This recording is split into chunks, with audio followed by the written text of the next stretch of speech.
what it was really like in Ottoman Istanbul and more. The city settles like a cat beside the water. Across the Bosporus, domes breathe out the last warmth of the day, and call to prayer glides along rooftops in ribbons of sound. Lanterns glow in shop fronts. Steam breathes from a pot of chickpeas somewhere down a slope. The sea, patient and dark, murmurs to the stone quays. Istanbul is never truly silent, but it knows how to soften its voice after sunset.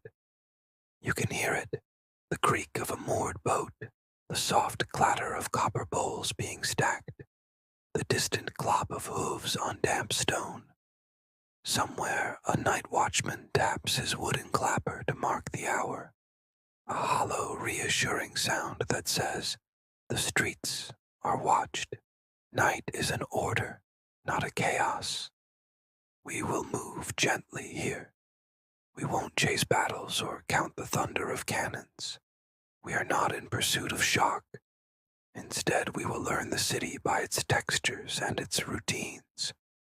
We will smell the air, the tannic bite of sumac near a workshop, the sweet alleys around a halva cellar, the salt lingering on laundry lines. We will walk slowly, past timber houses with latticed windows, past fountains where someone has left a cup, past a fig seller who will still be there tomorrow, nodding and counting coins into a palm.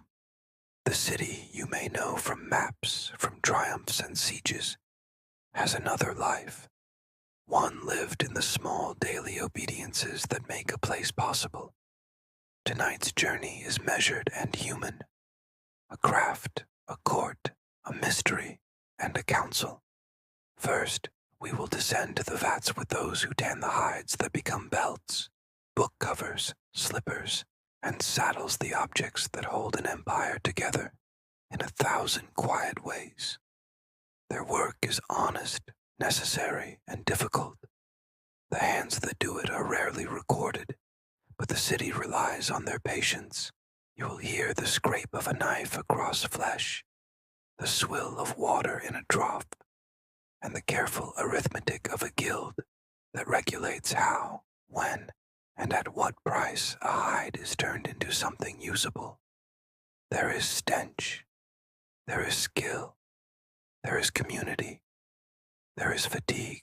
Later, we will step carefully and respectfully into the life of a woman whose name the city still repeats. Hurrem, known in some languages as Roxalana, first captive, then consort, then a figure of delicate influence at the very heart of power. We will tell her story slowly, without gossip's heat, noticing how each corridor, each letter, and each ceremony defined the narrow space in which she moved, and how she learned to enlarge that space. We will open doors that are often spoken of in whispers, the private, guarded apartments of Topkapi Palace. We all set aside the myths and the bright-colored inventions that have gathered around the word harem, and we will replace them with the quiet truths of rooms, rules, schedules, and the ordinary labor of extraordinary spaces. And we will end our night in a polished hush, the Divan Humayun, the imperial council chamber, where the day's petitions arrive in tied bundles, where seals are pressed into wax, where routine protects its power, and power depends on routine. It is not thunderous, it is careful. A clerk clears his throat, a scribe sharpens his reed pen, a vizier lifts his eyes, and a city breathes between his inhale and exhale. But for now we begin where leather meets water. Find a comfortable place to rest. Breathe in, breathe out. Let the city become a tide around you, never still, but never violent. Tonight, Istanbul will be your lullaby, a litany of craft and ceremony, told one careful step at a time. When you're ready, we will go down to the river. Why it sucked to be a tanner in Istanbul, sensory-rich daily life. Before the sun reddens the edges of the domes, the tanner is awake. He lies on a straw mat in a wooden house that leans a little, as most houses in his quarter do. The air tastes of smoke, the last sigh of last night's brazier, and of leather that never quite leaves his hands, even in sleep. He rubs his palms together out of habit. The skin is rough, permanently scented with lime and bark and work. Somewhere, the call for the dawn prayer climbs the slope of the neighborhood.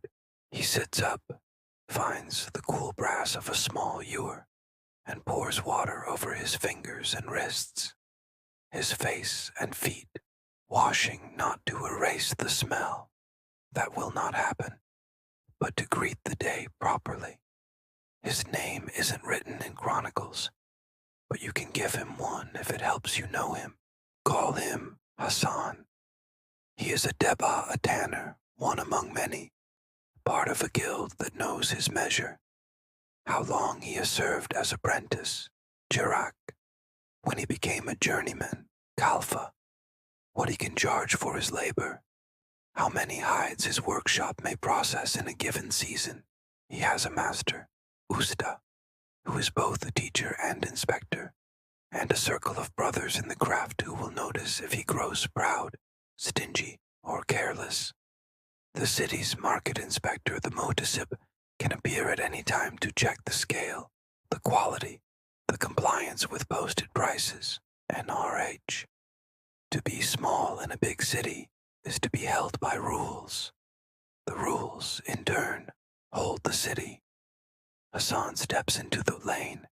The wood under his feet has been smoothed by centuries of slippers and sandals. Downhill, always downhill to the water. The tannery stands where tanneries usually stand, near an edge where drains can carry away what polite noses prefer not to meet. In Istanbul, that means creeks that slip to the Golden Horn, or banks where rinsing is possible when the current is kind. Workshops clustered together, there is comfort in shared stench. There is advantage in a neighborhood of similar needs: bark, lime, water, hides, hands. As he walks, the city opens shutters. A baker pushes a tray of rings into the hot mouth of a stone oven simmet, sesame freckled. Their smell kind and bright in the cool. A boy jogs past with a copper pot of milk swinging like a bell. They talk of bark deliveries, of a rumor that the Mutasib will walk the quarter this afternoon. To check a woman beats a rug at the sill, unrolling dust into new air. A cat performs an old, ambitious ritual of ownership over a doorstep. Istanbul is sewing itself awake. Hassan tucks a piece of bread into his sash and saves it for later. The tannery announces itself long before you see it. There is a scale to the smell. First, a sourness that rides on water. Then, a deep vegetable bitterness, the tannins. And under both, the animal, the reality of hides that used to be on bodies. The work is the art of transformation. Nothing is wasted if a city hopes to be wealthy. Everything that can be made useful is shepherded from one life into another. Hassan enters the yard. Pits sit like dark coins pressed into the earth, each with its own purpose, each with a memory of what it has turned. Some are chalky with lime for loosening hair. Some are gentle with bark liquor sumac, oak galls, acacia liquids the color of tea and tobacco that feed leather its strength and color. Some are just water clear at dawn, less so by noon. He greets the others. There is a small prayer, not long, more of a rhythm than a speech asking for steadiness, for patience, for good work, and no accidents. Workwomen in other trades may begin with songs. Here the beginning is the scrape, scrape, scrape of knives against hide on a beam. The tool is heavy, curved, and blunt at the spine. The beam is a sloped log polished by thousands of hides, Hassan braces his feet, leans his weight forward, and draws the blade along the wet surface. Hair comes away like the fur of a drowned animal. Fat flecks and tissue lift under the edge. The sound is not unpleasant. It is a steady percussion, a farming of the skin. This is the moment that makes people wrinkle their noses when they imagine his life.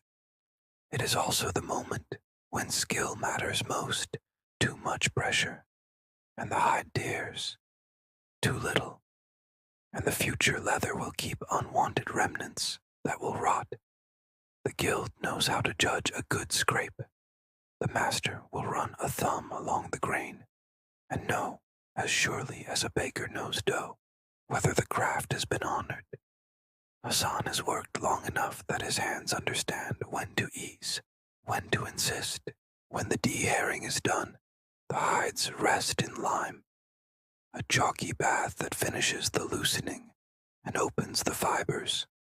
Later they will be washed and coaxed back from the lime, swelling in a softer solution so the tannins can travel properly into the skin. The workshop has its own recipe, every tannery does. The ratios of bark to water, the time in each bath, the number of times the liquor is refreshed. These are craft secrets, passed from master to apprentice with the gravity of a prayer. Sumac makes a supple, pale leather, kind for bookbinders and shoemakers who prefer a fine grain. Oak galls darken and strengthen. They bring a firmness a saddle maker will bless with both hands. Between the bits, men move like ants, quick, purposeful, unhurried. Hassan shoulders a dripping hide. The water runs off his elbows and darkens the dust where it falls. He owns 2 tunics for work. Both are stained the ancient colors of his trade. He rinses his hands in a trough and takes a bite from his bread. A neighbor offers a pinch of salt and a sliver of cheese. They speak without looking at each other, the way men do when a task has set their eyes to measure and habit. Prices. They talk about the Friday sermon and the cleverness of a line the imam used to explain a hadith. They talk about a child who will soon be old enough to carry small things from the tannery to the shoemaker up the lane. Guild life is protection and burden both. Protection, because no workshop can flood the market with cheap, hurried leather and spoil everyone's reputation. The nor, the posted price, is a promise to buyers and a boundary for sellers. If you cheat, you shame your teacher. If you are shamed, you lose customers. If you lose customers, the neighborhood suffers. The guild keeps a chest with fines, used for charity and for its own common needs. The chest has a key that 3 men must hold together. When disputes come, they go first to the guild elders, then, if pride insists, to the goddess court, whose records keep the city in a long ledger of grievances and settlements. A leather worker is not alone, but he is not free to invent himself anew each day. Burden, because protection feels like a hand on your shoulder when you would sometimes like to run. Near noon, the sun climbs to where the yard no longer offers much shade. The work changes, because a wise workshop follows the heat. Hassan moves to the vats where hides soak in tannin. He lifts one with a hooked pole, tests its pliancy between thumb and forefinger, then lowers it again with the gentleness you would grant a sleeping child. He stirs the liquor with the pole, setting the water to a slow, cinnamon-colored spin. It is not glamorous, but it is beautiful in its way. The swirl, the vinegar-sweet smell of plants and bark, the knowledge that time is your ally. Tanning is not conquered, it is accompanied. At the call of the midday prayer, tools rest in their own shadows. Hassan steps into a small, cool corner where a jug and a basin wait. Water over hands, mouth, nose, face, arms, hair, feet return to clean shapes after the embrace of work. He joins others facing the same direction. The prayer is brief, familiar, and shared. When it ends, a boy arrives with a tin pitcher of boza, the tart, lightly fermented drink that cools a throat. Someone tears another loaf. Someone else, blessed with a wife who is good at stews, produces a small pot whose chickpeas have surrendered to softness. They eat crouched, elbows on knees, talking about whether the bark supplier will cheat the measure if the guild officer is late. It is not profound. It is, in its way, holy. Back to the hides. Now the finishing tasks begin, the ones that will decide whether a customer smiles when he opens a bundle. Hides are rinsed in running water, a stream if the season is kind, a trough if not. The river is a partner and a threat. On some days it is clear enough that rinsing feels like kindness. On others, it carries the city's other labors and smells accordingly. The workshop maintains a small channel of its own to stage rinses and to keep the dirtiest stages away from the finishing. A boy empties and refills a trough with a rhythm that has its own music. There is dyeing, too, though some colors belong to other specialists. A pale tan is easy. A soft chestnut asks for patience. For the blues and greens that customers love, the tanner will send the leather up the hill to a dyer whose vats are blessed and guarded like a chapel. But he will apply oils and fats here, rubbing them into the skin with a cloth until the surface wakes to a low, even sheen. He will stretch and stake the leather, working it over a dull edge to soften it without tearing, coaxing flexibility, the way a baker kneads softness into bread. If you watch closely, you will see a man talking to a thing as if it were a companion. He will ask it to accept the gift he is giving, and he will know when it says yes. In the late afternoon, the Muhtazib appears after all, a man with eyes like measuring spoons and a ledger that looks heavier than it is.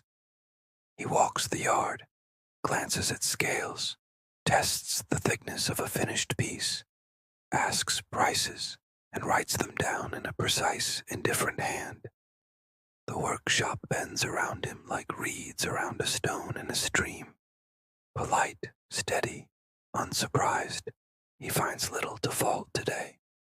The guild's officer nods as if this is only confirmation of what he expected, which it is. Inspectors are not loved, but they are an instrument of fairness, and fairness is a kind of love if a dry and careful one. By evening the yard's sounds gentler.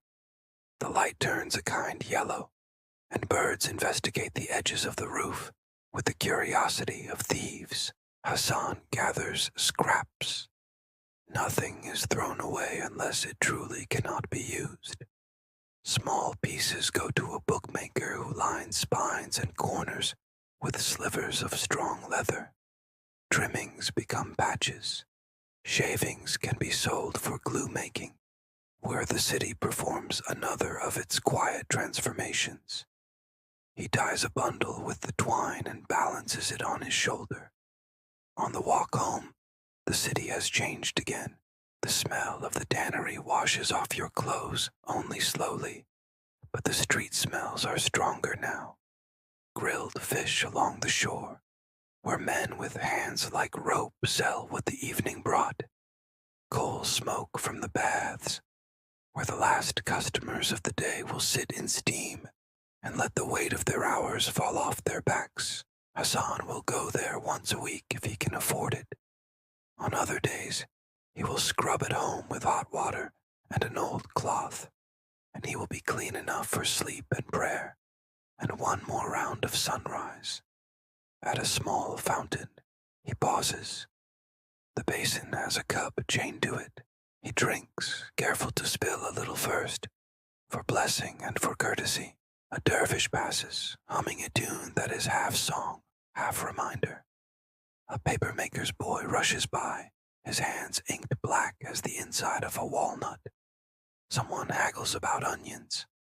A donkey decides that tonight, this street is a good place to stand and think about donkey things. Istanbul smiles and shrugs, as it always does, and makes room. Home is a room with three things that matter: a place to sit, a place to lie down, and a place to keep the tools dry. Hassan eats a bowl of lentils and bread. He runs a stone over the edge of a knife, not to sharpen it to a hazard, but to keep its curve true. He oils a handle. He folds a cloth. The day has not been dramatic. It has been 100 small obediences to a craft that rewards patience. It has been in the way of honest work, both hard and exact, unfair in places. And at the end, enough. There is dying, too, though some colors belong to other specialists. A pale tan is easy. A soft chestnut asks for patience. For the blues and greens that customers love, the tanner will send the leather up the hill to a dyer whose vats are blessed and guarded like a chapel. But he will apply oils and fats here, rubbing them into the skin with a cloth until the surface wakes to a low, even sheen. He will stretch and stake the leather, working it over a dull edge to soften it without tearing, coaxing flexibility the way a baker kneads softness into bread. If you watch closely, you will see a man talking to a thing as if it were a companion. He will ask it to accept the gift he is giving, and he will know when it says yes. In the late afternoon, the Mu'tazib appears after all, a man with eyes like measuring spoons and a ledger that looks heavier than it is. He walks the yard, glances at scales, tests the thickness of a finished piece, asks prices, and writes them down in a precise, indifferent hand. The workshop bends around him like reeds around a stone in a stream. Polite, steady, unsurprised, he finds little to fault today. The guild's officer nods as if this is only confirmation of what he expected, which it is. Inspectors are not loved, but they are an instrument of fairness, and fairness is a kind of love if a dry and careful one. By evening the yard's sounds gentler. The light turns a kind yellow, and birds investigate the edges of the roof with the curiosity of thieves. Hassan gathers scraps. Nothing is thrown away unless it truly cannot be used. Small pieces go to a bookmaker who lines spines and corners with slivers of strong leather. Trimmings become patches. Shavings can be sold for glue making, where the city performs another of its quiet transformations. He ties a bundle with the twine and balances it on his shoulder. On the walk home, the city has changed again. The smell of the tannery washes off your clothes only slowly. But the street smells are stronger now. Grilled fish along the shore, where men with hands like rope sell what the evening brought. Coal smoke from the baths, where the last customers of the day will sit in steam and let the weight of their hours fall off their backs. Hassan will go there once a week if he can afford it. On other days he will scrub at home with hot water and an old cloth, and he will be clean enough for sleep and prayer and one more round of sunrise. At a small fountain, he pauses. The basin has a cup chained to it. He drinks, careful to spill a little first, for blessing and for courtesy. A dervish passes, humming a tune that is half song, half reminder. A papermaker's boy rushes by, his hands inked black as the inside of a walnut. Someone haggles about onions. A donkey decides that tonight, this street is a good place to stand and think about donkey things. Istanbul smiles and shrugs, as it always does, and makes room. Home is a room with three things that matter: a place to sit, a place to lie down, and a place to keep the tools dry. Hassan eats a bowl of lentils and bread. He runs a stone over the edge of a knife, not to sharpen it to a hazard, but to keep its curve true. He oils a handle. He folds a cloth. The day has not been dramatic. It has been 100 small obediences to a craft that rewards patience. It has been in the way of honest work, both hard and exact, unfair in places. And at the end, enough. This is why it sucked, in the blunt language of titles that make people click. The stench that oiled itself into your hair, the burn of lime on your knuckles, the way your back spoke to you at night, the price you could not change, the visit from the inspector you could not refuse, the winter mornings when the water bit your hands and the hides felt like stones. But it also held what hard lives often hold: fellowship, ritual, the pride of doing something necessary and doing it well. A city needs shoes, straps, bindings, belts, bellows, cases, saddles. It needs leather that does not crack when it dries and does not sour when it rains. It needs men like Hassan, who learn how long to leave a thing in a bath and when to lift it out and say softly, "Now, lie back." Hear the scrape of the beam again, but make it slower this time, like a metronome for sleep. Imagine the vats as dark coins and the water as tea. Imagine a cat patrolling the yard with the authority of someone who has never once paid a tax. Imagine the river, dutiful and patient, carrying away what should be carried away, bringing back what should return. Tomorrow will be like today, and that promise is a kind of rest. Hurrem Sultan, gently retold, from captive to queenly influence, begin by breathing with the city. Before her name is Hurrem, before letters carry her voice across borders, there is only the slow bobbing of a small ship in the Marmara, the dull glitter of scales on a fishmonger's barrow, and the soft thud of bales being lifted, lowered, and counted by men who have made a life from keeping track of other people's lives. The date is not important for sleep. Let the years blur into a soft line. What matters is that Istanbul, the capital of an empire that turns languages and loyalties into a long braid, welcomes and absorbs. She will be one of the absorbed. You may have heard her called Roxalana, a name Europeans gave her, as if to place her on a distant map they understood. In the palace, she will be Harem, the cheerful one, a name that suggests laughter, like sunlight on water. Before that, she is a girl taken from a northern borderland, delivered by routes that the wind knows by heart: steppe, coast, inlet, and finally the city where everything changes its name. Do not follow that journey with anxiety. Let it be a closed door, and let us open the next one gently. The palace that receives her is a world of rules that keep people from crashing into each other. The old palace, Eski Saray, drains and sorts. The new palace, Topkapi, receives the chosen. In those training halls where the air smells faintly of soap and wood, girls learn how to fold a garment so it holds its shape, how to walk with a tray so cups do not sing against the metal, how to keep silence that is not emptiness but attention. They learn the language, Ottoman Turkish, polite, layered.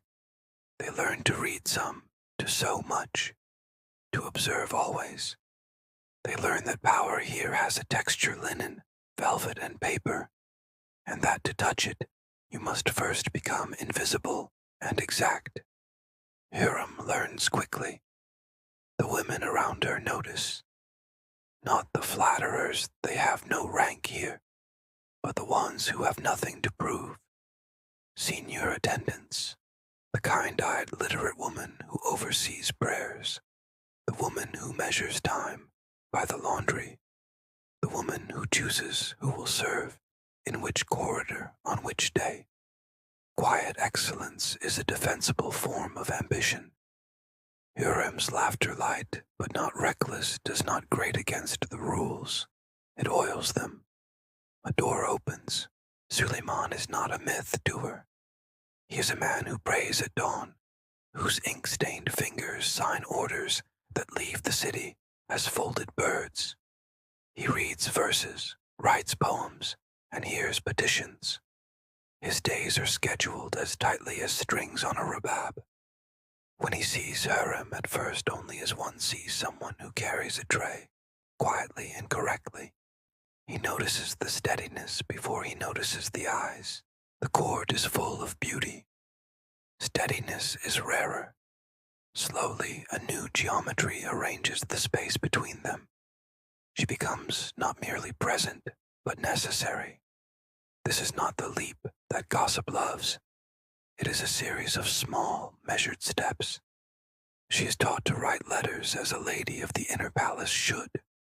Phrases that are gardens, with paths that lead to meaning without tripping over it.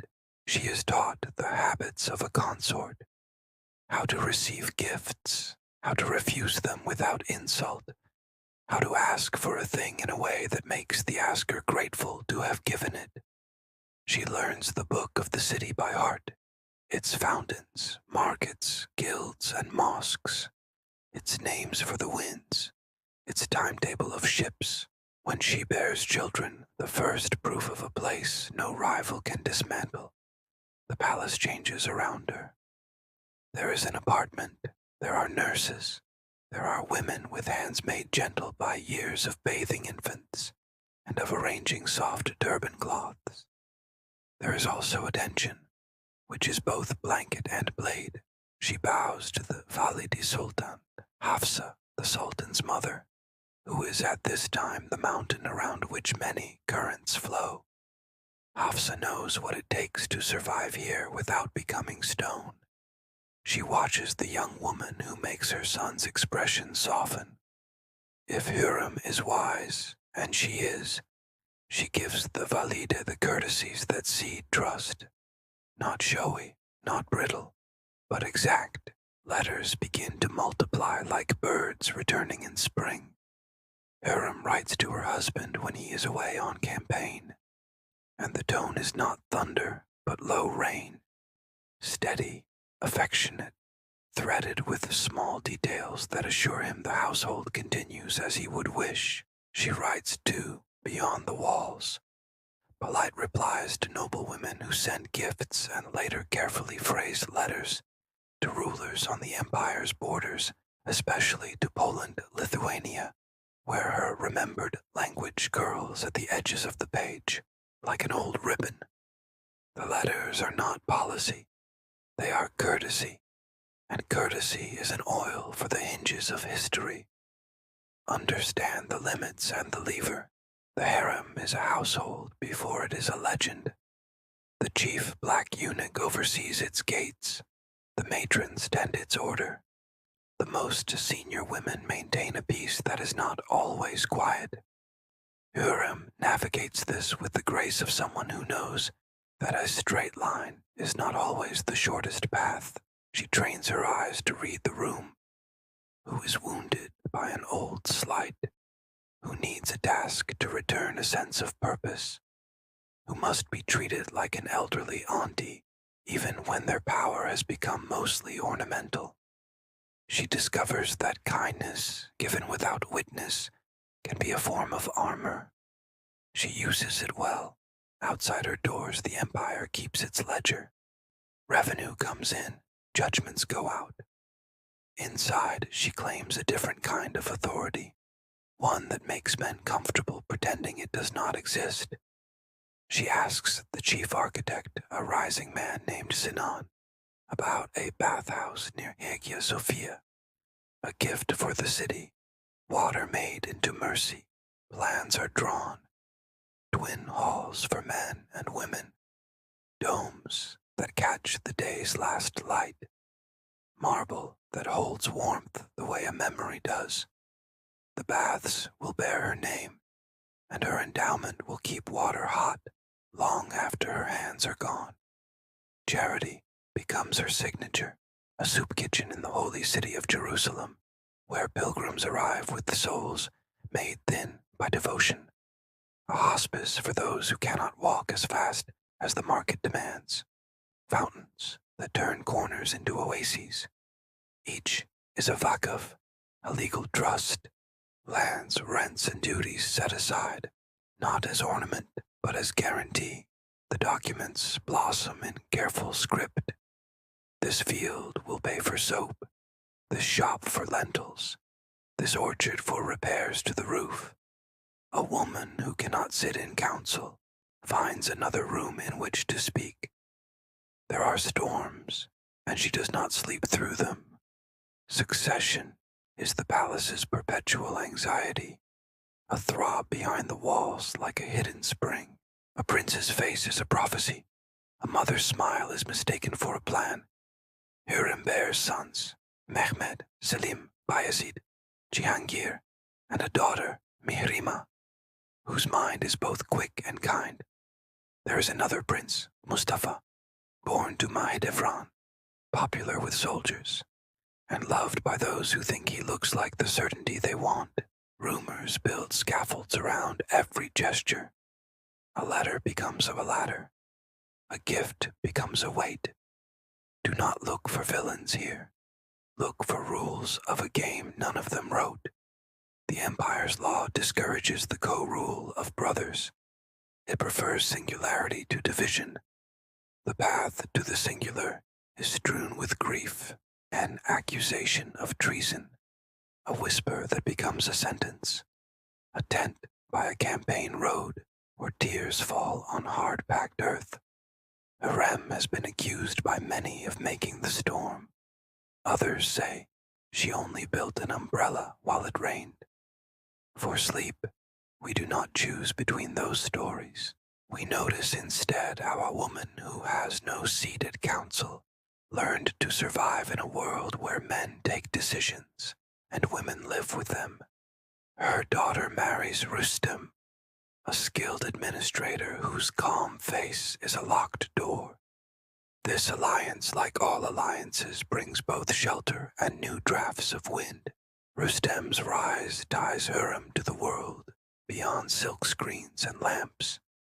It also paints a target where gossip can aim. She continues to do what allows her to sleep. She tends to work that no rumor can fully stain. The bathhouse opens with the steam that smells faintly of eucalyptus and lemon. Women emerge with cheeks like roses, and bones run through with warmth. In Jerusalem, the kettle is filled before dawn, and bowls are handed to hands that tremble with age. It is difficult to misread soup. Her days have a rhythm, not a plot. Morning prayers in a small, carpet-sweet room. The soft rustle of women's voices reading familiar chapters. Lessons with the children, where letters open to words and words to the world. A seamstress consults on a robe, the green of olives. A jeweler displays settings as humble as they are valuable. A note arrives from Mihrima. A verse, a small problem with a steward. A request to see her mother at the fountain in the second court when the shadows are long. Hurrem walks there flanked by attendants who know how to occupy space and deflect eyes without ever seeming to move. Suleiman grows older in a way that does not reduce him. He writes poetry under a pen name that few within the palace speak aloud. He looks at the city from the terrace and calls it by its name like a litany. He consults his Grand Vizier. He scans the rosters of regiments. He touches an inkwell with a finger whose skin is creased by years of decisions. With Hurrem, his face relaxes. They talk of small things, which are often where truth lives. The way the cypress shadows lean after rain. The ledger of a foundation that needs a new trustee. The cut of wool that will not itch. The melody of a new muezzin that keeps catching in the ear. He trusts her attention. She does not hurry his certainty. Illness comes as it does to all bodies that have spent many seasons in the world. The physicians are careful. The baths are warmer. The linens are changed more often. She does not rage against the closing of her days. She inventories them. There is a garden that needs replanting. There is a scribe who should be promoted. There is a girl in the harem who has the hands of a future mistress of textiles and should be apprenticed to the right teacher.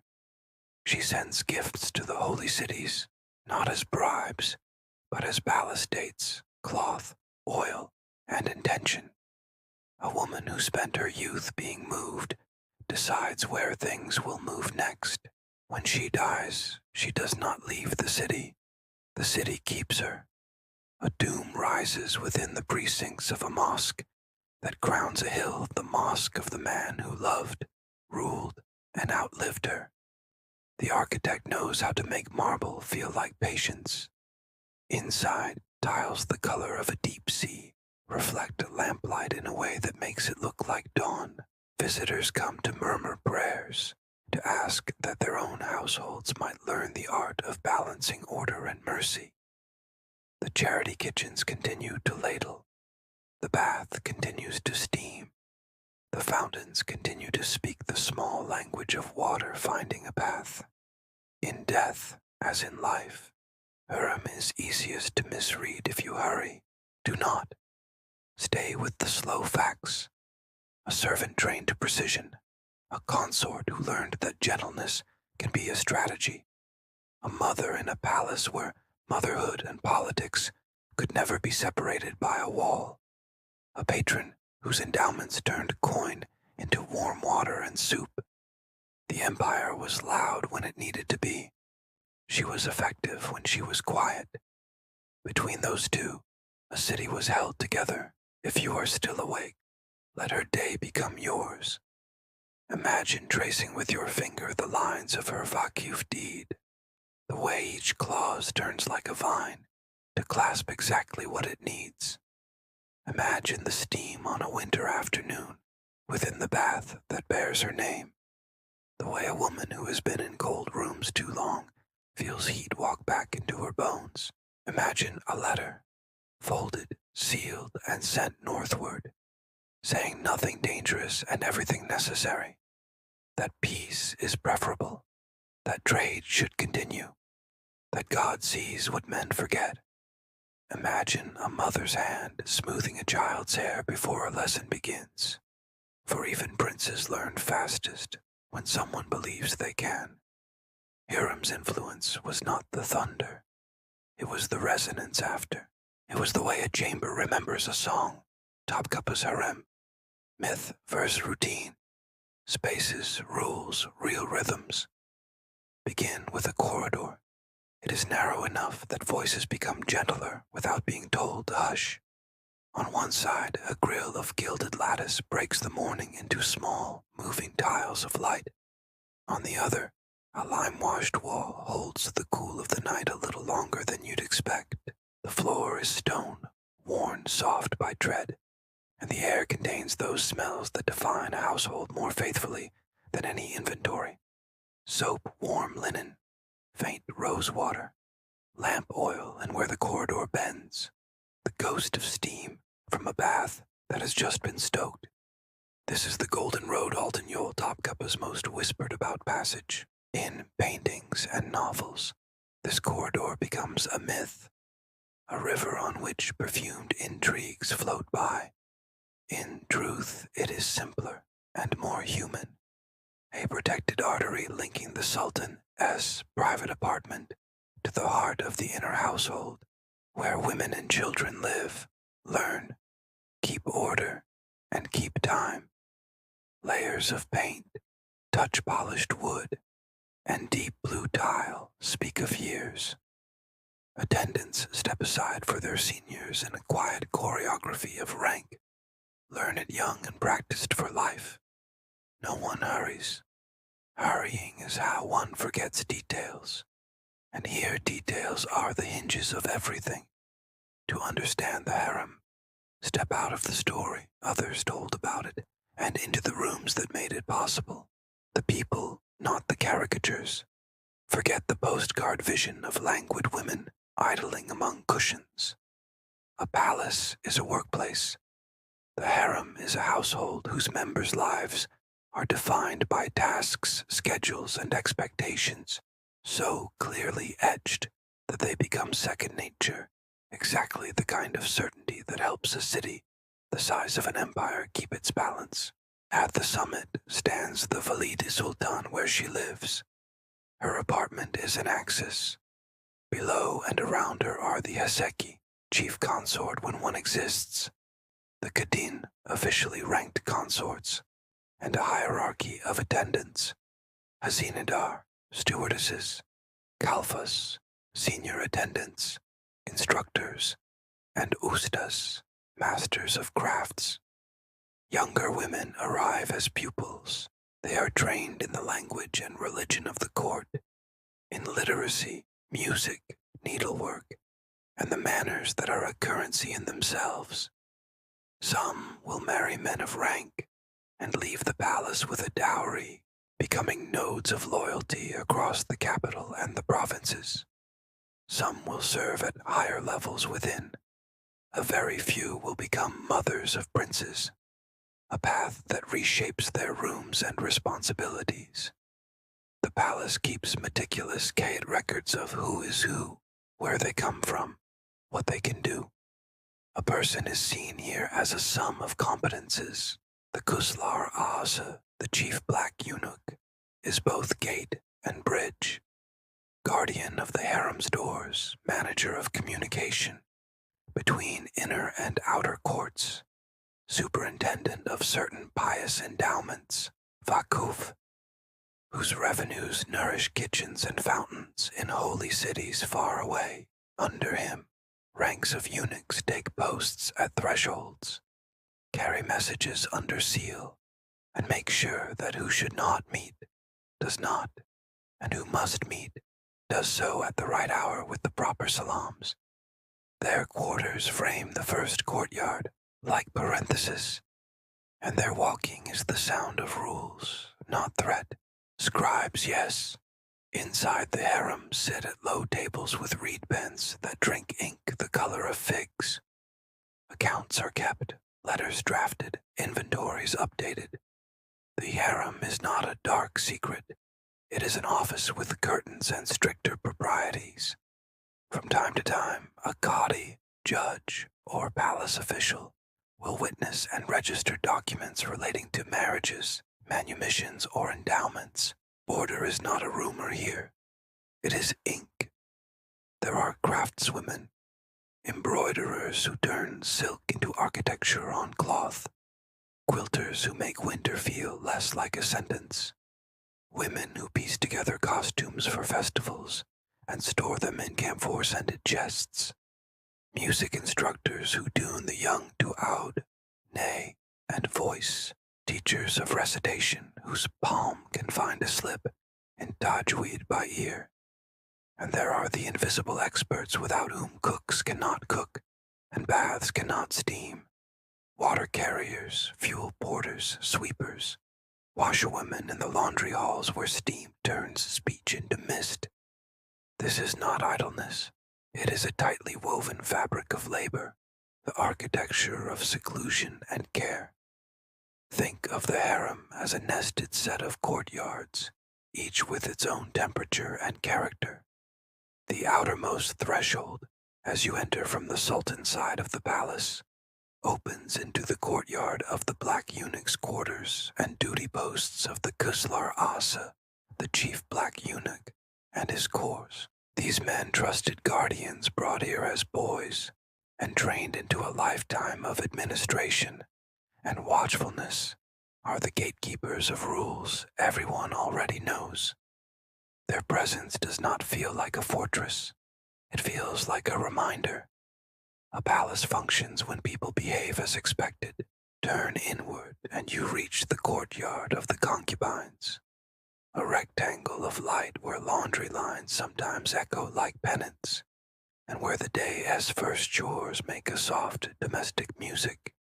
Brooms, water poured from a copper ewer, a door closing with felt at the latch. Here are dormitories and schoolrooms, narrow stairways and cupboards with the miniature perfection of ships.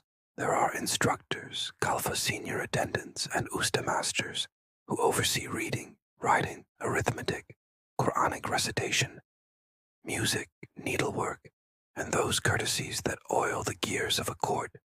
How to greet, how to serve, when to look down, when to meet a gaze, how to carry a tray. So 2 cups spaced exactly apart. Ring once, lightly, and not again. A little farther, this inward flower opens to the Queen Mother as sweet, the Valid Sultan, as apartments which look out toward both the sea and gardens. The rooms are tiled like water in summer light, Isnik blues and whites with tulips, hyacinths, and cypress motifs, repeating like prayers that never wear the lips. Carpets soften the floors, lamps lower the ceiling to a human scale when night falls early in winter. The Valide's presence forms the harem's moral climate. She is part administrator, part grandmother, part memory. The chief stewardess, the Hazinat Usta, keeps ledgers of textiles, gifts, salaries, and stores. Nothing leaves or enters without a signature, and those signatures are lines of calligraphy whose calm is a form of authority. There are baths, halls of warmth, domes pierced with little glass eyes that let the day in as milk-soft discs of light. Marble benches remember every spine that has leaned there after a week of rigid posture. The attendants telex us how to pour water at the right temperature, so the skin sighs but does not startle. Smells here are simple and pure. Olive oil soap, a citrus peel cracked between fingers, laurel leaves steeped in a copper pan. In the Kulan, the furnace room, stokers feed the belly of the bath so the upper rooms can ease themselves. Fire and steam, labor and leisure. Every comfort upstairs has its cost below, and the system functions because everyone knows and honors this exchange. The Imperial Hall is the harem's formal art, a high space with galleries where musicians can sit unseen, and where the Sultan, on those occasions that require it, receives within the family sphere. In daily life, it is more often a place of lessons, quiet inspections, and those small celebrations that mark cycles the city shares. Ramadan nights, haloed with extra lamps, the gentle aftermath of Bayram when sweets linger in bowls, the circumcision festivals of princes viewed through delicate grills as processions unfurl in the outer courts. Myth wants spectacle. Routine gives you ritual, which is better for sleep and for truth. A day that refuses the myth. The day begins before the sun asks permission of the sea. Dawn prayers gather the household into a shared breath. Some women pray in a small mosque within the precincts, others in their rooms, carpet edges aligned toward the Qibla. Afterward, there is a quiet hour that belongs to washing, to braiding hair, to changing bed linens and folding them with a precision that satisfies the eye. Breakfast is light. Bread sometimes rings of simit sent in from the outer kitchens. White cheese, olives, a dish of honey, a few walnuts, tea or milky coffee depending on the habit of the room. Lessons follow. Young girls repeat letters after a gentle voice. Older ones copy verses onto burnished paper. Needlework classes lay out silks like a painter's box. A music master demonstrates a makam and explains, with a patience that feels like kindness, why a certain turn in the melody always seems to settle the heart. In a corner, a writing mistress corrects a hook here, a spacing there. A letter must be beautiful, even when only a few will see it. You may have heard that women here were denied knowledge. That is a myth. The palace needs capable women, and so it makes them. Midday divides the hours like a fan opening. Prayers again, then a meal whose modesty is partly piety and partly prudence, stewed lentils with browned onions, rice, greens wilted with garlic, and a plate of dates. From time to time, sweets, soutlash, rice pudding, perfumed with rose water, helva with pine nuts. Candied orange peel appears in a small bowl, and someone laughs when a younger girl tries to take only the syrup, leaving the peel to shine like lacquer. Work returns. The laundry hall is at its liveliest now. Steam rises in veils, and the rhythm of beating cloth sounds like distant drums. In the baths, not every day but many, the routines of warmth and cleansing unfold like a slow book. The coarse cloth that removes old skin, the warm water poured so it never shocks, the massage that lengthens a spine that has held itself upright too long. The bath is not decadence here. It is sanitation and a social treaty, a space where rank relaxes a finger but does not drop the cup.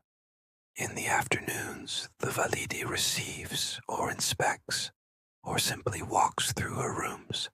Like a gardener who knows where each vine is headed, she will hear a stewardess's report on the stores.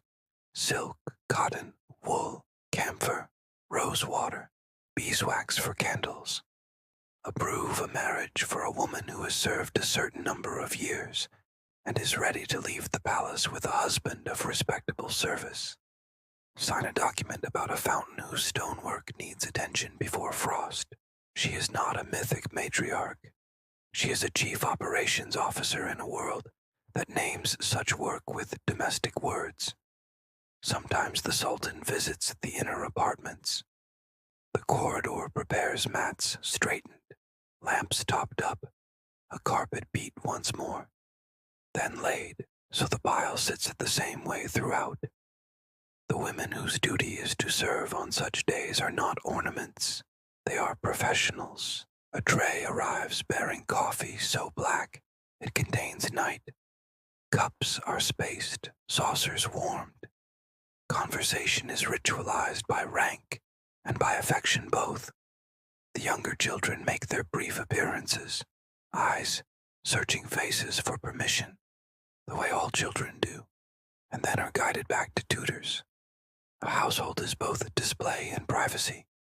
The secret is knowing when each serves the other. Toward evening, the harem quiets into the particular peace of a place that has expended its energies well. Lamps are lit. The wicks are trimmed to that length that produces a steady flame and no smoke. Someone reads aloud in a patient voice.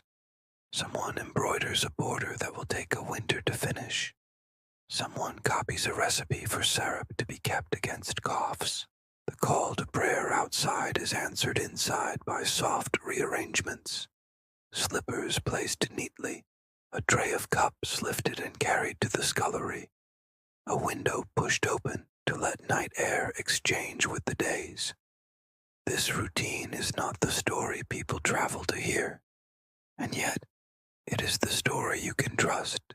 It is how rooms propose a shape for lives, how institutions survive centuries, how a city's tenderest center remains both secluded and connected to the body that surrounds it.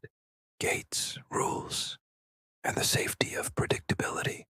Who enters? Almost no one you may imagine. The harem is not a parade ground for visiting dignitaries. Its doors are policed by custom before they are policed by men. Male outsiders do not wander here. Women of the court, staff, children, the sultan, princes, and the eunuchs assigned to duty populate the rooms. Letters reach in. Gifts pass through under seal. News filters softly. The Kızlar Ağası holds the keys, literal and figurative, to pathways between inner and outer. When a petition from within must reach the Sultan or the Grand Vizier, it does so with ceremony, logged in a register, carried by one who will be asked to repeat exactly what was said to whom and when. The rules are less exotic than people wish. Schedules, modesty, deference, exacting cleanliness, and the constant awareness that one's actions may set a pattern for someone watching. Punishments are administrative, not theatrical. A girl who breaks a rule may lose a privilege. A woman who causes disorder may be reassigned. Manumission is not a fairy's wand. It is a legal act recorded by a kata and accompanied by a dowry if the woman has served well. The harem's justice, like most justice, is imperfect but legible. Privacy is a resource. Windows have lattices not to make women invisible, but to allow them to see gardens, courtyards, the shimmer of water between cypresses, without being seen by those to whom they are not related. The lattice is a technology of safety, as much as a symbol of seclusion. It frames the world like a painting, encourages contemplation, and reduces noise. If it is also beautiful, that is because beauty here is expected to work for a living.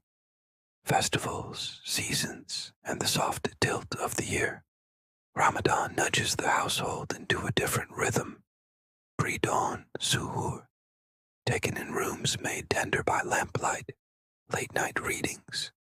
A little more humor in the afternoons, when hunger makes the serious feel silly, and the silly feel wise. Bayram brings new garments, the rustle of silk at the ankle, the crispness of cotton cuffs, the smell of new leather slippers, the kitchen's outer palace, not within trays whose neatness has its own theology. Sweets aligned, nuts like a little constellation, sherbets that catch the light like stained glass. In winter, braziers anchor rooms with islands of warmth. In summer, windows are propped to invite breezes that carry salt from the sea. Spring means tulips everywhere on tile, on cloth, and in vases. Because the city likes to mirror its own name in petals, autumn is the season of careful storage. Textiles eased into chests with lavender and camphor. Woolen blankets aired in the last strong sun. Ledgers turn to a new page with a prayer for abundance and for peace. The harem is not suspended above the city's life. It reflects it, slows it, and translates it into domestic key. Myth versus routine, point by point. Myth, a place of idleness. Routine, a school, a workshop, an office, and a home. Schedules, instructors, ledgers, inspections. Myth, a den of jealous intrigues. Routine, hierarchies reduce chaos. Senior women manage conflicts. The chief black eunuch enforces boundaries. The valide's authority settles most things without drama. Myth, a prison of ignorant captives. Routine, education is foundational. Literacy is cultivated. Many women leave to marry with dowries and positions in respectable households. Myth, endless feasting and luxury. Routine, plain meals most days, sweets on occasions. The bath is hygiene and social glue, not wasteful excess. Myth, constant access to the Sultan. Routine, access is ceremonial and scheduled. Most days pass without a royal appearance. Work continues regardless. When you trade myth for routine, you do not lose magic. You find a quieter, more endearing kind. The magic of competence, of tasks done well in rooms that are clean, safe, and peaceful. The harem's greatest secret is that it functioned because the thousands of small, ordinary acts were performed predictably by people who understood that their predictability was a kind of love. A last walk at night. It is late now. The golden road is gone from corridor to ribbon of shadow. A lamp makes a small island around the night, duty post of a eunuch, whose eyes do not miss much, and whose footsteps barely speak. The baths breathe warmth into the hallways. The laundry is finally quiet. The ledgers are rolled closed.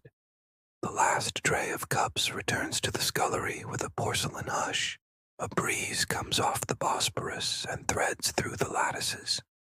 Somewhere, as always, a cat announces itself to a cushion and is forgiven at once. Stand a moment in the Vallée des Salons with the lamps lowered.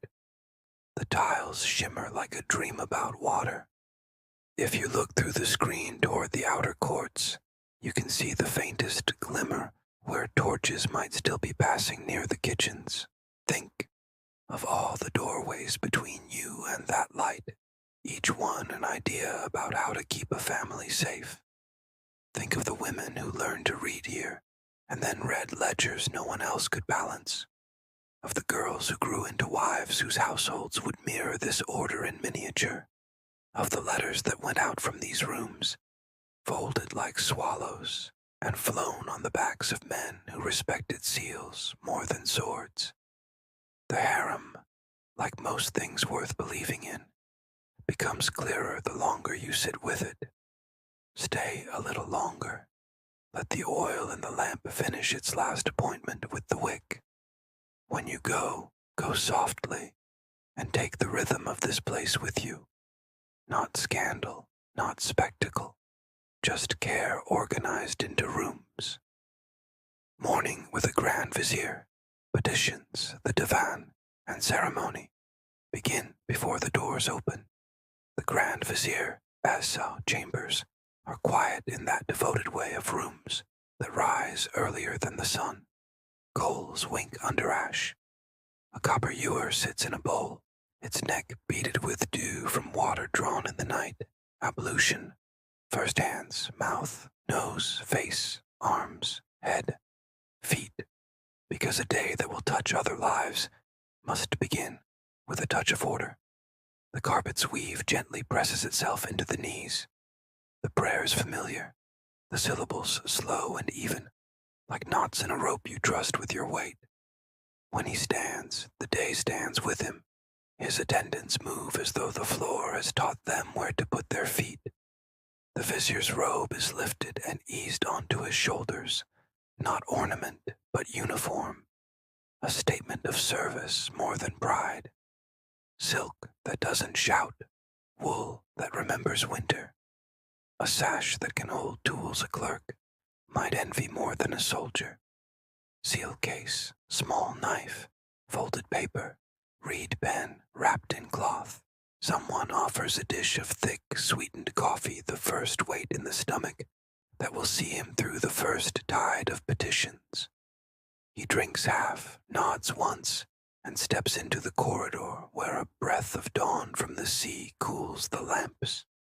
Down a passage that runs like a vein along the palace's edge, past a courtyard where cypresses draw their needlework against a lightening sky, and into the second court, the great lawn where day after day the empire rehearses its composure. The kitchens on the right are already awake.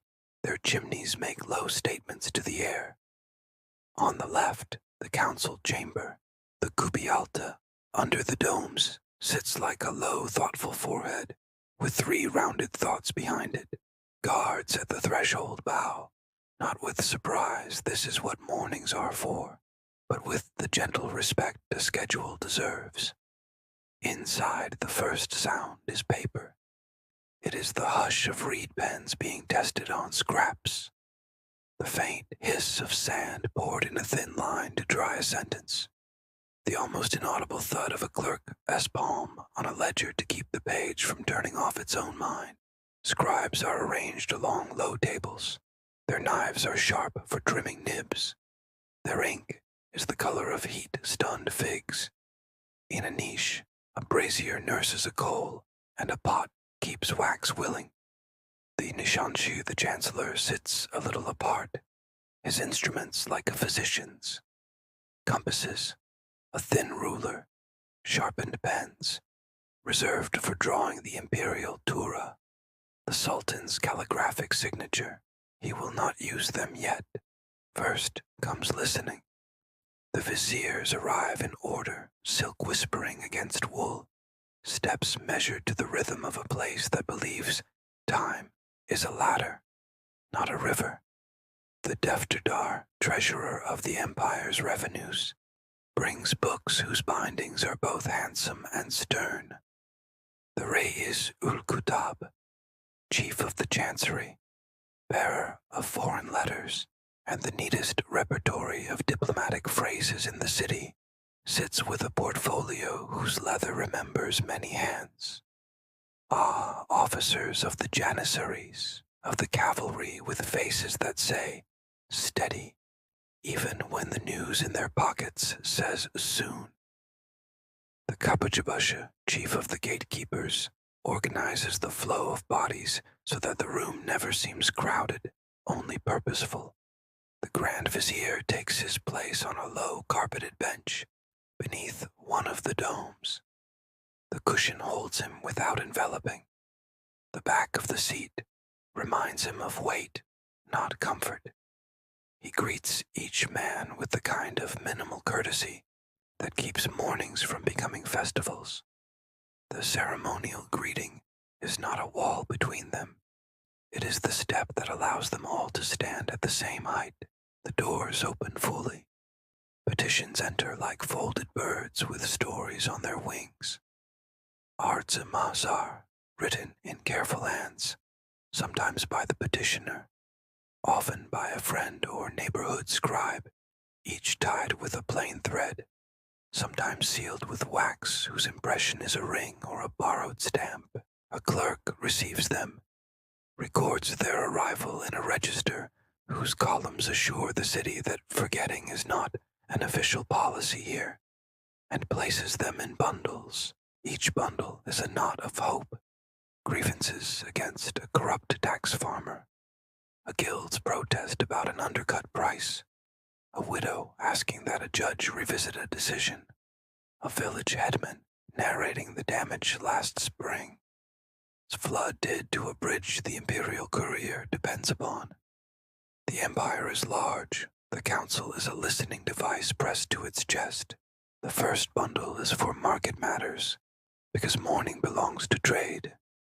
The Muhdisib, the market inspector, has issued a reprimand to certain bakers who shaved weight off bread while charging the full nar.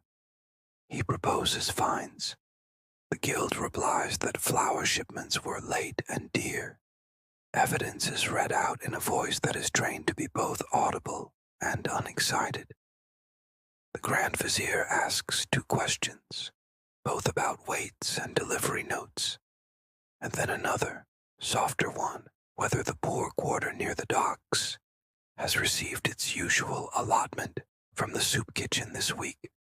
Order is not only founded on penalties, it is also sustained by avoiding hunger. A scribe writes, the Nishant notates where a firman of formal order will be drafted. Next, a file from the Anatolian provinces. A village complains that their multazim, the tax farmer, has demanded levies beyond the schedule posted in the Qada's court. The Defterdar's finger moves down columns like a sparrow on a branch, hopping from number to number without falling. He confirms the rate, the grace period, the arrears. The Grand Vizier does not wag a finger or make a speech. He orders an investigation by a neutral official from the neighboring district and instructs that the tax farmer, S. bond, be reviewed. The point is not fury. The point is friction reduced. In this room, anger is mostly a waste of time. A frontier report arrives. Raiders on a border where the map makes shaggy promises. The Janissary Aga wants men. The treasurer wants receipts. The Reis-ul-Kutab wants to avoid a letter from a foreign envoy that begins with regret. The Grand Vizier listens until the noise of unstated positions reveals itself as pattern. He approves a small immediate reinforcement, orders a letter to the local cadi to reassure the market, and instructs the chancery to prepare a careful note to the neighboring governor, invoking old agreements and the road that both sides pretend is older than their tempers. The council is not a stage for heroics. It is a workshop for consequences. Under the next dome, while this unfolds, scribes extract earlier decisions from a chest whose keys belong to two men who never traveled together. They lay out precedents like a physician's casebook, a ruling from 22 years ago about mill rights on a shared stream, a decision on whether a guild may expel a master for cheating apprentices out of wages, a clarification of inheritance when a man dies with two households whose peace depends on both being recognized correctly by the law. The Grand Vizier's face does not change when he reads. Practice makes you quiet. Between bundles, the door near the Ainalik pavilion, the little window is said to reflect more than it reveals breadth. The Sultan seldom sits among them now. He observes sometimes from behind a lattice. More often he waits for the delis, the digest the Grand Vizier will bring to him after the session. The possibility that eyes might be watching makes the room careful without making it fearful. If a spoon falls from a tray in the kitchen beyond, the clatter is a brief bell, and then the sound is paper again. An ambassador's gifts list appears, a preliminary inventory before the formal audience later in the week. Velvets from Venice, silvered glass, a clock whose face is new enough to cause both amusement and suspicion. The Reis ul Kutab suggests polite phrases that accept without obligating. The Grand Vizier circles two items, a medical treatise and a set of maps asking that they be reviewed by palace experts. Beautiful things delight, useful things serve. A matter of appointments comes to the table. A provincial judge has died, his successor must be named. The Nishanshu proposes a candidate whose handwriting is good and whose judgments, copied in court registers, show a mind that avoids both cruelty and softness. A note from the Grand Vizier, S. own network, says the man is patient in listening and brisk in writing, a good combination in a court where men grow old, waiting to be heard. The Grand Vizier nods. A berat, a patent of appointment, will be drafted. The Nishanshu pulls a fresh sheet and marks where the Tura will sit, a crest of ink that says in a breath, Sultan, son of Sultan, master of many realms, magnifier of the law's mercy. Time steps forward with its modest shoes. From the imperial kitchens comes the council meal, not as feast, but as confirmation. A cloth is spread, copper trays placed, a soup that balances sour and warm rice, that holds its grains like a promise-kept lamb, stewed with prunes, until the meat remembers it was a cloud, once cucumber yogurt that cools well-trained tongues. They eat without speech, not because they disdain conversation, but because a day that speaks too early loses its accuracy. Eating together tells the room that they are a body as well as a mind. After the meal, the Divan continues with individual petitions, sometimes read aloud, sometimes handled at the clerk, table, where a man stands with his cap in his hands, while some part of his life is turned into lines of neat script. A widow asks for the enforcement of a dowry. A guild requests permission to establish a new Kethuda, their steward. A caravan master describes bandits by the bend of a river, where reeds grow tall as men. Each story comes with its own weather. The Grand Vizier gives each enough time to show its true shape, then returns it to the machinery that can act. The court treasury, the provincial governor, the scribe who transfigures talk into decree. Someone mentions Ulufa, the quarterly pay for the Janissaries due soon. The Deftedar's men will prepare the rolls. The coins will be weighed, counted, and recounted, until even the counters sleep with numbers pecking at their dreams. The day of payment is a ceremony and test both. Troops line in the second court, the trays of coin gleam, and the smoothness of distribution becomes a public statement about competence. The Grand Vizier notes 2 small adjustments to reduce the jostle at one gate and to prevent the coin bearers from bottlenecking near the fountain. Nothing grand, the kind of thing that keeps a day from turning into a story people tell for the wrong reasons. When the council's public session ends, the room exhales. The scribes blot, stack, and tie decisions into bundles that will be shelved in a chamber as dry as careful housekeeping can make it. The Nishanja draws the first tura of the day. Reed pens scratch in a way that could sedate a horse. A clerk warms wax. Another folds a document in thirds so that the seal will fall on the exact middle, not by chance but because the law deserves right angles. Then comes the quietest moment of power. The Rs, the presentation. The Grand Vizier crosses the court to the audience chamber, a square cooled by thick walls and brightened by tile, whose geometry keeps even restless eyes content. Outside the door, he removes his shoes. Inside, he bows deeply, habit turning reverence into something lighter than fear. The Sultan sits not as a conqueror, not today, but as a steward, because mornings like this are for stewardship.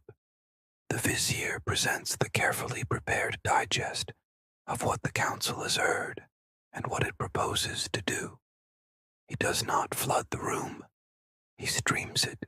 He begins with market matters, then petitions that cannot wait, then appointments, then news from borders, then diplomatic arrangements. He is not surprised. He asks for confirmation where law and precedent invite it, for correction where the Sultan's judgment would be better than his own, for signature where only the Tura can make ink into action. Sometimes the Sultan asks a question that a man could miss if he were tired. How many bakers were fined? Not because he tips for numbers, but because numbers wake the truth. If the number is high, the flour story is thin. If low, the inspector may be making an example. Or, did the widow have witnesses? A question tied to God, because in law, remembering the unstrong is a form of worship. Or, send me that map, a curiosity that has built fleets. The Telis is approved with a small gesture, a low word. Later the documents will return to the Nishansi, who will draw the Tura with a hand that would not tremble if a thunderclap happened directly above his head.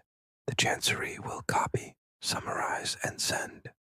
Couriers will take the roads with pouches that hang against their ribs like careful birds. In distant towns, a Kada will unroll a decree. A steward will nod. A scribe will reach for his pen. The empire is an ecosystem. What is said in this small, tiled room becomes the day elsewhere. Back in the council hall, the last tasks of morning tidy themselves. A clerk closes the register with 2 palms and ties it with a ribbon whose knot sits exactly where it should. The Defterdar gathers his books. His assistants carry them like sleeping children. The Re'ar is Ul-Kutab tucks letters into a wallet that will not leave his body until ink becomes an audience in another building. Guards shift their weight the way trees do, almost invisibly. Someone snuffs a lamp with a bell that denies the flame air and ends it without smoke. The room's scent now is wax, paper, and the faint trace of stew that met its purpose and went. Outside, the Bosporus has brightened into polished steel. Pigeons write small, quick sentences around a cypress, and then forget what they were saying. In the kitchens, men in white caps study a list that will become trays by evening. In the harem, lessons turn pages. In the artisan quarters, a tanner lifts a hide with a hook and judges the day's patience by touch. The Grand Vizier pauses at the threshold, not to pose, but to make sure the day's first stage closes without leaving a thread to catch on a later hinge. He is not a character, he is a function. And in a city like this, performing one's function well is a form of mercy. He returns to his chambers where a small stack of papers has arrived while he was away, as if the world is eager to refill any space order. He sits, unrolls the first, and the reed pen takes up its breathing again. Outside his window, a fountain repeats the sentence it was born, to say, water finds a path. If you are still awake, let the Divan's rhythm be the metronome for your breath. In petitions laid like birds on a table, out decisions tied with ribbon, in a seal warmed and impressed, out a courier walking into light. The room's domes will hold you like palms. The reed pens will count for you, and somewhere far away, a baker will weigh flour correctly, because a morning here remembered him. Water finds. A bath night at last makes a cradle of the city. The Bosporus pulls a long silver thread through everything, past the tannery's dark coins of water, past the bathhouse where steam still clings to marble, past the palace courtyards where lamps lower their small suns, and past the council hall where the last page is tied with ribbon and shelved. Istanbul breathes in domes and alleys, and the breath is even now. If you listen, the day we walked returns in soft pieces. The scrape of a knife on a wet hide becomes the sound of oars that never hurry. The tannins, tea-brown swirl, turns into the eddies along a quay where gulls fold themselves into commas and rest. Hassan's back loosens. His hands, perfumed forever with bark and river, sink into sleep as if into a vat that heals. Across the gardens, a different kind of quiet holds. In rooms tiled like a still sea, women fold the day into drawers. A lesson finished, a hem completed, a ledger balanced to the last date and coin. A girl blows out a lamp and carries the after-image of its flame beneath her eyelids. A senior attendant lays a palm on a doorpost, the way others touch a chapter. End, lightly, grateful. The harem is not a rumor in the dark anymore. It is a household that has put away its tools. Farther in, where letters took shape and decisions learned to breathe, a woman's name lingers like rosewater. Hurrem's gifts keep moving without her. Soup poured in a holy city. Hot water turning cold rooms kind. A bath that remembers shoulders and forgives them. Her life, told softly, is not a shout, but a contour proof that influence can be a hand on a latch, opening what should be open and closing what harms. And under the council's domes, reed pens sleep with their nibs wrapped, as if mouths covered against a draft. The Grand Vizier's tellus has become the Sultan's thought. Wax has cooled, seals have hardened, couriers dream the straightest road. Tomorrow, measures will be checked, bread will be weighed, guilds will argue and reconcile. Maps will be rolled, unrolled, and understood. Order here is not an accident. It is a habit kept like prayer. Let the city sounds stack themselves into a lullaby you can remember when you need it. The clapper of a night watchman, like a wooden heartbeat down a lane. The sigh a bath makes when a brazier's last coal turns from red to memory. The cat who owns 3 courtyards and reports to all of them at once. the fountain that repeats itself because truth does. Water finds a path. Water finds a path.